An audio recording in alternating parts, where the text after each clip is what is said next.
اللہ قیامت کب آئے گی؟ تو آپ صلی اللہ تعالیٰ علیہ وسلم نے ارشاد فرمایا کہ بتاؤ تم نے قیامت کے لیے کیا تیاری کی؟ اب ذرا اس سوال کو اپنی پرسنالٹی پر فٹ کر لیجئے گا. بتاؤ تم نے قیامت کے لیے کیا تیاری کی؟ قربان جائیے صحابی رسول یہ عقیدہ دے رہے ہیں، صحابی رسول ہے، قرآنی آیتوں کا نزول ہوتا ہوا نبی پاک پر دیکھ رہے ہیں. حضرت جبریل امین کے پیغام نبی پاک صلی اللہ علیہ وسلم کی بارگاہ میں اللہ کے پیغام حضرت جبریل امین لاتے ہیں، حضور فرماتے ہیں، سنتے رہتے ہیں، نبی کا اٹھنا دیکھ رہے ہیں، نبی کا بیٹھنا دیکھ رہے ہیں، نبی کی زلفوں کو دیکھ رہے ہیں، نبی کی نگاہوں کو دیکھ رہے ہیں، نبی کے جمال کو تک رہے ہیں، نبی کے معجزے کو دیکھ رہے ہیں، نبی کی انگلی کو اٹھتا ہوا دیکھ رہے ہیں، چاند کے دو ٹکڑے ہو رہے ہیں، نبی کی زبان کو جو ہے ہلتا ہوا دیکھ رہے ہیں، جنبش کرتا ہوا دیکھ رہے ہیں، چاند پلٹ کر آتا ہوا دیکھ رہے ہیں، سورج لوٹ کر آتا ہوا دیکھ رہے ہیں، نبی کے اشاروں پر چاند کھیلتا ہوا جھولتا ہوا نظر آتا دیکھ رہے ہیں، چرند پرند نبی کی بارگاہ میں آتے ہوئے دیکھ رہے ہیں، حیوانات نباتات نبی کی جو ہے رسالت کی گواہی ہوتے ہوئے دیکھ رہے ہیں، نبی صلی اللہ علیہ وسلم کے لیے جو ہے جہاد کر رہے ہیں، نبی صلی اللہ علیہ وسلم کے لیے جو ہے دین اسلام، دین حق، دین متین کی حفاظت کے لیے میدان جہاد میں جا رہے ہیں، میدان جنگ میں جا رہے ہیں، معرکے میں جا رہے ہیں، بدر میں جا رہے ہیں، خیبر میں جا رہے ہیں، خندق میں جا رہے ہیں. عزیزان محترم نبی پاک صلی اللہ علیہ وسلم کی رحمت کو دن رات دیکھ رہے ہیں، نبی کی سنت و صحبت حاصل کر رہے ہیں، لیکن اس کے باوجود صاحب رسول کیا فرماتے ہیں؟ یا رسول اللہ میرے پاس نمازوں کا کوئی ذخیرہ نہیں، یا رسول اللہ میرے پاس عبادتوں کا کوئی ذخیرہ نہیں، روزوں کی کوئی میرے پاس جو لمبی فہرست نہیں، میرے پاس کوئی عبادتوں کی لمبی لسٹ نہیں. تو پھر آپ صلی اللہ علیہ وسلم نے فرمایا کہ کیا ہے تمہارے پاس آخرت کے لیے تیاری؟ صحابی رسول فرماتے ہیں، جس کا مفہوم یہ ہے اپنے انداز میں بیان کر رہا ہوں. صحابی رسول فرماتے ہیں کہ یا رسول اللہ میرے پاس کوئی عبادت نہیں، بس اتنا ہے کہ میں اللہ اور اللہ کے حبیب سے بے انتہا محبت کرتا ہوں. کہتے ہیں سبحان اللہ. اب یہی عقیدہ ہمارا بھی ہے، ہم بھی یہی کہیں گے. اللہ کی جب جو ہے فرشتے ہم سے سوال کریں گے بتا تو نے رمضان میں کیا عبادت کی، نمازیں کہاں تو نے ادا کیے، تلاوت تو نے کیسی کی، تو نے اللہ کی عبادت کیسی کی، ہم اس کا جواب نہیں دے سکتے، اللہ کے حضور ہمارا حساب نہیں پیش کر سکتے. بس یہی بات کہہ سکتے ہیں کہ یار اے میرے اللہ تبارک و تعالی میں آپ سے اور آپ کے حبیب سے بس والہانہ محبت کرتا ہوں، یہی میری بخشش کا ذریعہ بنا دے میرے مالک و مولا.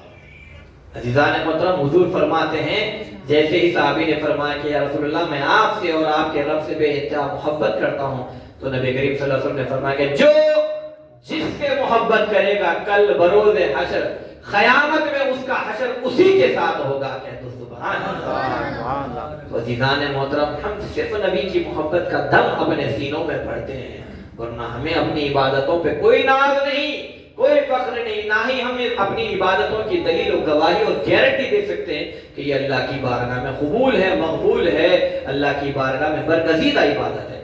عزیزان محترم تو ہمیں کون سی ایسی ذات ہے جو اللہ کے عذاب سے بچا سکتی ہے؟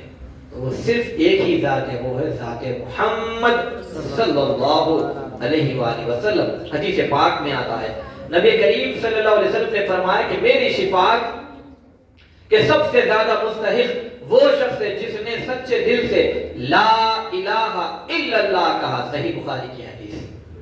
یعنی پتہ کیا چلا؟ جس نے دین اسلام قبول کر لیا اور کلمہ حق، کلمہ گواہی جس نے شہادہ جس نے دے دیا لا الہ الا اللہ محمد رسول اللہ جس نے کہہ دیا، وہ نبی پاک صلی اللہ علیہ وسلم کی شفاعت کا حقدار ہوگا. پڑھیے درود اللہم صلی علی سیدنا و نبینا مولانا محمد وسلم. ایک اور مرتبہ کلمہ طیبہ پڑھ لیجئے گا لا الہ الا اللہ محمد رسول اللہ صلی اللہ تعالی علیہ وسلم. شاعر فرماتے ہیں قربان میں ان کی بخشش کے کہ مقصد بھی زبان پر آیا نہیں، قربان میں ان کی بخشش کے مقصد بھی زبان پر آیا نہیں، بن مانگے دیا اور اتنا دیا دامن میں ہمارے سمایا نہیں. قرآن ملا، شب قدر میں کیا ملا؟ قرآن ملا ان کے صدقے، ایمان ملا ان کے صدقے، رحمان ملا ان کے صدقے. کیا ہے وہ جو ہم نے پایا نہیں؟ کیا ہے وہ جو ہم نے پایا نہیں؟ ایک اور حدیث پاک رسول اللہ صلی اللہ علیہ وسلم فرماتے ہیں کہ میں جنت کے دروازے پر آ کر دستک دوں گا، فرشتے پوچھیں گے کون؟ میں کہوں گا محمد صلی اللہ علیہ وسلم۔ وہ کہے گا آپ ہی کے لیے مجھے حکم تھا کہ آپ سے پہلے کسی کے لیے دروازہ نہ کھولو۔ پتا کیا چلا؟ سب سے پہلے اگر جنت کسی کے لیے کھولی جائے گی تو وہ اللہ کے حبیب محمد مصطفیٰ صلی اللہ علیہ وسلم کے لیے کھولی جائے گی، اور اللہ کے حبیب صلی اللہ علیہ وسلم کی امت آئے گی سب سے آخر میں، اور جنت میں جائے گی نبی کے ہمراہ سب سے پہلے۔ کہہ دو سبحان اللہ۔ شاعر فرماتے ہیں کہ خدا کی رضا چاہتے ہو دو عالم، خدا کی رضا چاہتے ہو گر دو عالم، خدا چاہتا ہے رضائے محمد، خدا چاہتا ہے رضائے محمد۔ عزیزان محترم، دعا مستجابات کے تعلق سے حدیث، ہر نبی کی ایک دعا ایسی ہوتی ہے جو ضرور قبول ہوتی ہے۔ میں یعنی نبی کریم صلی اللہ علیہ وسلم فرماتے ہیں میں اپنی وہ دعا قیامت کے دن اپنی امت کی شفاعت کے لیے چھپا کر رکھی ہے، صحیح مسلم کی حدیث۔ عزیزان محترم، نبی کریم صلی اللہ علیہ وسلم نے اپنی خاص دعا کو اپنے امتیوں کی بخشش و شفاعت کے لیے محفوظ رکھ لیا۔ شاعر فرماتے ہیں کہ امتی امتی لب پہ جاری رہا، ناز بردار امت پہ لاکھوں سلام، مصطفیٰ جانے رحمت پہ لاکھوں سلام، شم بز میں ہدایت پہ لاکھوں سلام۔ عزیزان محترم، حضور نبی کریم صلی اللہ علیہ وسلم کیسے اپنے چاہنے والوں کی، اپنے امتیوں کی بخشش فرمائیں گے؟ حوض کوثر پر نبی کریم صلی اللہ علیہ وسلم ملخات، اس کے تعلق سے حدیث آتی ہے، جو لوگ مجھ پر درود بھیجتے ہیں، پہلے درود شریف پڑھ لیجئے گا، اللہم صلی علی و سیدنا و نبینا و مولانا محمد وعلی آلہ و صحابہ و بارک وسلم۔ جو لوگ مجھ پر درود بھیجتے ہیں میں حوض کوثر پر ان کی شفاعت کروں گا۔ شاعر فرماتے ہیں کہ جہنم میں تو کیا میرا سایہ نہ جائے گا، جہنم میں تو کیا میرا سایہ نہ جائے گا، کیونکہ رسول پاک سے دیکھا نہ جائے گا، کیونکہ رسول پاک سے دیکھا نہ جائے گا۔ اور نبی کریم صلی اللہ علیہ وسلم کی شفاعت کے حقدار کون ہوں گے؟ عزیزان محترم، حضور صلی اللہ علیہ وسلم فرماتے ہیں، حدیث پاک میں آتا ہے کہ میری امت کے 70,000 افراد ایسے ہوں گے جو بلا حساب و کتاب جنت میں چلے جائیں گے، اور ان کی خصوصیت آقا علیہ الصلوۃ والتسلیم نے فرمائی کہ وہ 70,000 بندے ایسے ہوں گے، ہر ایک اس 70,000 افراد میں سے ہر ایک فرد کو یہ خصوصیت حاصل ہوگی کہ وہ اپنے ساتھ ہر ایک شخص اپنے ساتھ دوبارہ 70,000 لوگوں کی بخشش و مغفرت کروا کر اللہ کی بارگاہ میں جو ہے انہیں جنت میں لے جائے گا۔ کہہ دو سبحان اللہ۔ اب وہ کون لوگ ہوں گے؟ وہ لوگ اہدنا الصراط المستقیم کے جو ہے راہ پر چلنے والے بندے ہوں گے۔ کون ہوں گے؟ وہ غوث العظم دستگیر کے جیسے جو اللہ کے برکسیدہ بندے ہوں گے، حضور غریب نواز جیسے اللہ کے چاہنے والے ہوں گے، وہ نبی پاک صلی اللہ علیہ وسلم کی امت کے اولیاء، صدیقین، شہداء و صالحین ہوں گے۔ عزیزان محترم، الحمدللہ ہم نبیوں کو بھی ماننے والے، صحابہ کو بھی ماننے والے، اہل بیت کو بھی ماننے والے، اور نبی کی جو ہے آل میں سے اولیاء کی غلامی کا بھی دم بھرنے والے ہیں۔ کہتے ہیں سبحان اللہ۔ اب آئیے نبی پاک صلی اللہ علیہ وسلم کی شفاعت کے تعلق سے حدیث، حضور صلی اللہ علیہ وآلہ وسلم ارشاد فرماتے ہیں کہ میری شفاعت میری امت کے ان لوگوں کے لیے ہے جو بڑے گناہگار ہوں گے، یعنی جن کے گناہ کبیرہ ہوں گے، جو بڑے گناہوں کے ساتھ مرے ہوں گے۔ ترمذی شریف کی حدیث ہے۔ عزیزان محترم، ایسے بڑے بڑے گناہ کہ جن کے گناہوں کو ان کے سر پر رکھا جائے تو آسمانوں کی پہاڑوں کی طرح بلند ہوں گے، اتنے بڑے بڑے گناہ، سمندر کی جو ہے جھاگ کے برابر اتنے بڑے بڑے گناہ، بہت ہی بڑے بڑے پاپی و گناہگار ہوں گے۔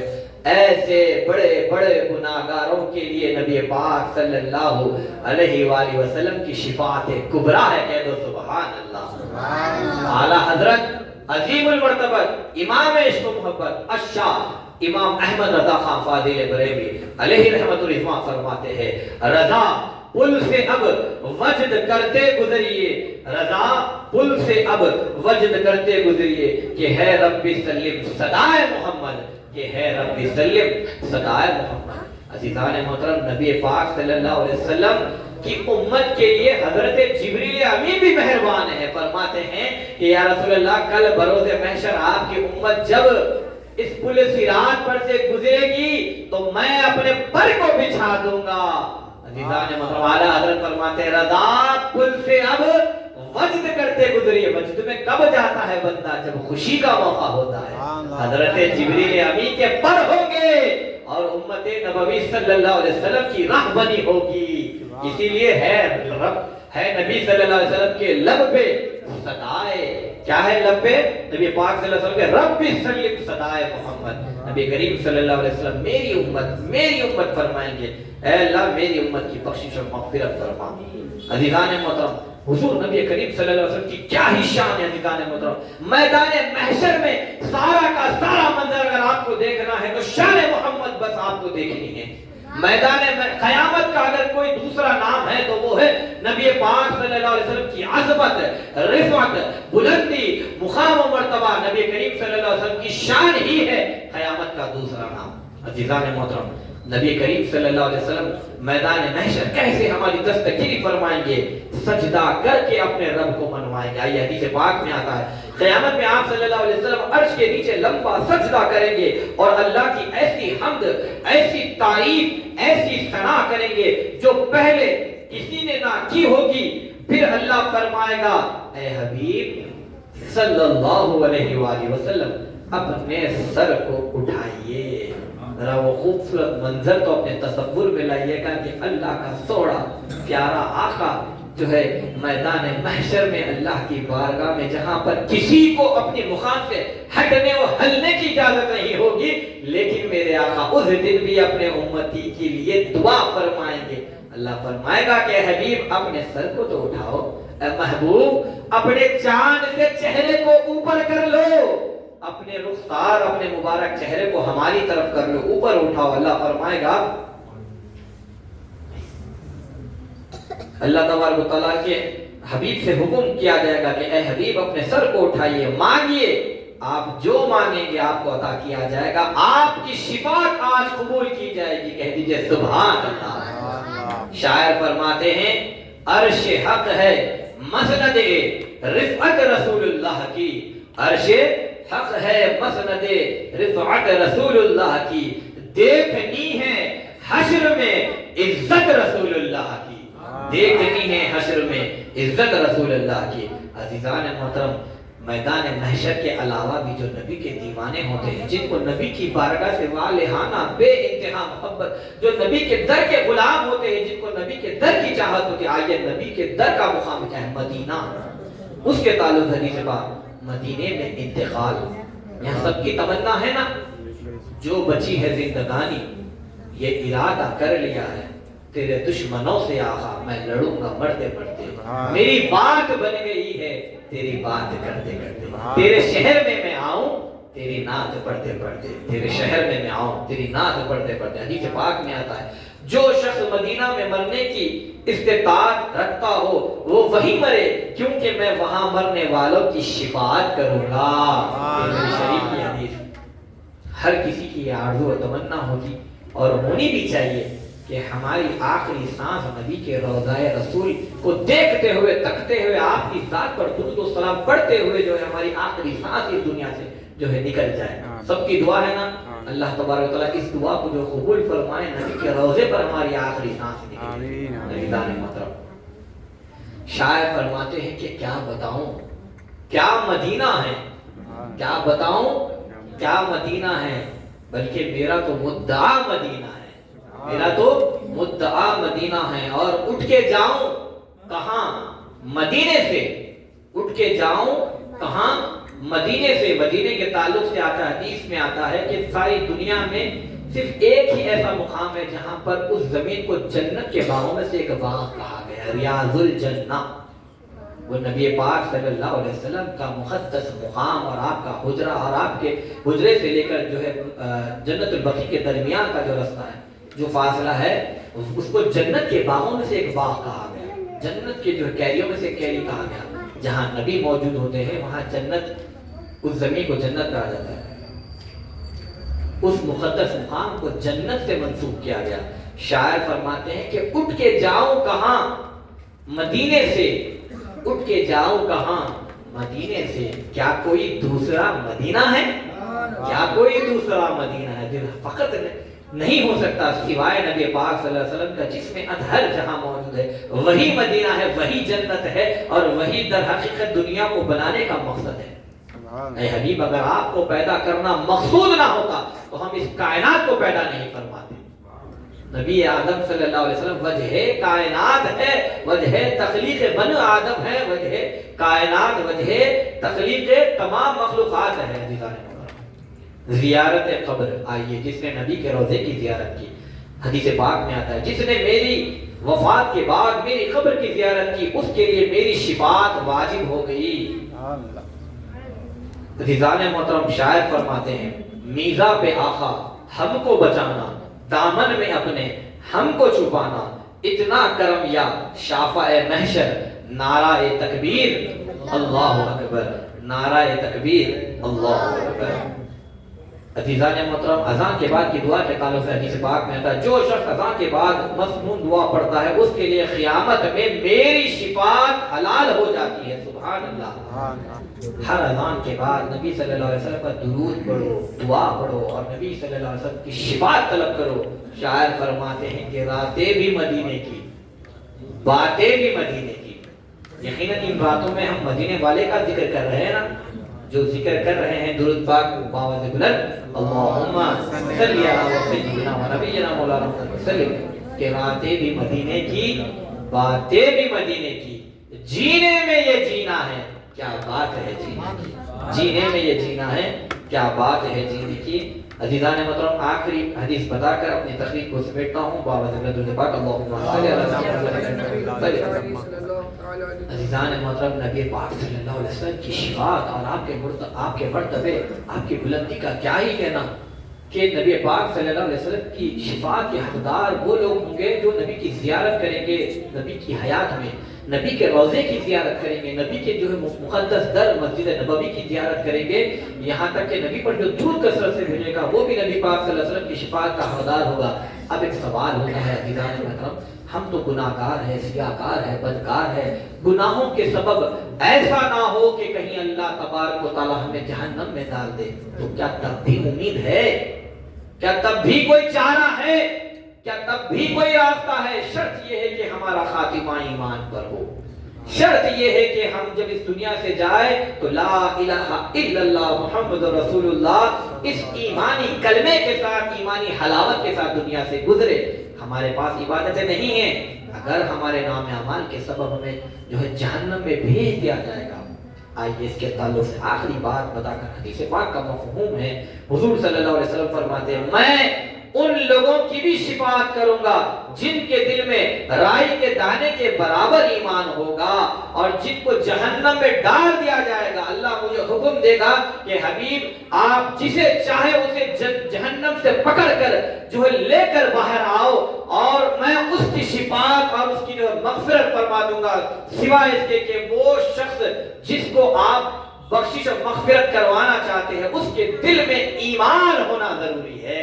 کہہ دیجئے نبی پاک صلی اللہ علیہ وسلم کی ذات پر جھوم کر سبحان اللہ۔ ہم اس دنیا سے جائیں تو بس ایمان کے ساتھ رخصت ہو، لا الہ الا اللہ محمد رسول اللہ۔ بس جس نے لا الہ الا اللہ محمد رسول اللہ پڑھ لیا اور اس دنیا سے رخصت کرتے وقت بھی لا الہ الا اللہ محمد رسول اللہ پر بھی قائم رہ گیا تو سمجھ لو کہ اس کی جنت پکی ہے، نبی پاک صلی اللہ علیہ وسلم کی شفاعت پکی ہے۔ سبحان اللہ۔ عزیزان محترم، باتیں بہت سی ہے۔